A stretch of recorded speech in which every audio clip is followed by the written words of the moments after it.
The FBI returned to Nelson County in the Crystal Rogers case, and Louisville bowlers set a Guinness World Record. WDRB's Monica Harkins and Julie Dolan break those down in this week's Top 5 Local Stories.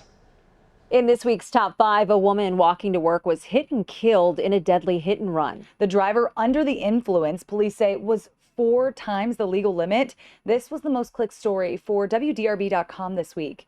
It happened just before 9 o'clock on a Saturday night on Outer Loop.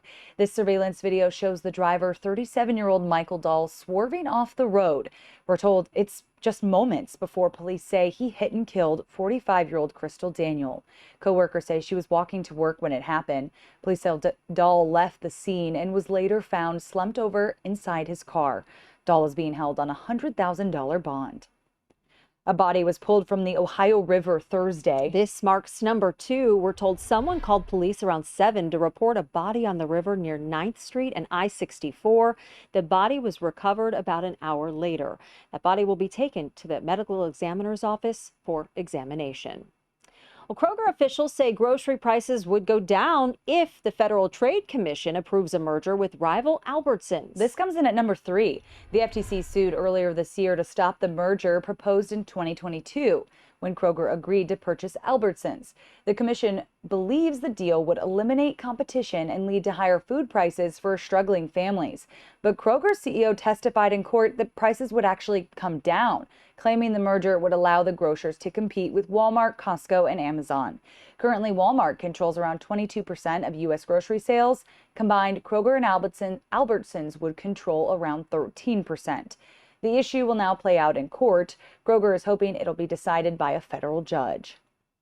More than 9 years after a Kentucky mother, Crystal Rogers, disappeared, there's a new search this week. Tips led investigators to dig up a property in rural Nelson County that used to be owned by the Houck family. This is number 4.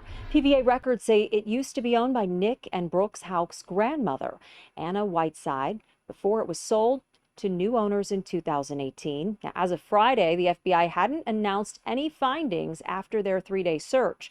Her boyfriend at the time of her disappearance in 2015, Brooks Houck, is charged with Crystal Rogers' murder. Father and son Steve and Joseph Lawson, who you just saw, also face conspiracy charges. All 3 men are expected to go to trial in February. A new Guinness World Record was set right here in Louisville. Rounding out your top 5 with a little positive news. 4 local bowlers set that record for the most strikes bowled in a 24-hour period. We were there at Kingpen Lanes for part of that marathon. This was the first attempt at a new record for this category. Guinness set the record at 1,200, and the bowlers beat that number in just 14 hours. So they had to keep going. The team called Storm Nation went on to bowl a total of 2,032 strikes. On the team, father and son duo Steve and Trace Weissman and their friends Kyle Reed and Eric Howard rounded out the team. Congrats to them. That's your top 5 recap. Be sure to join us each weekday on WDRB+.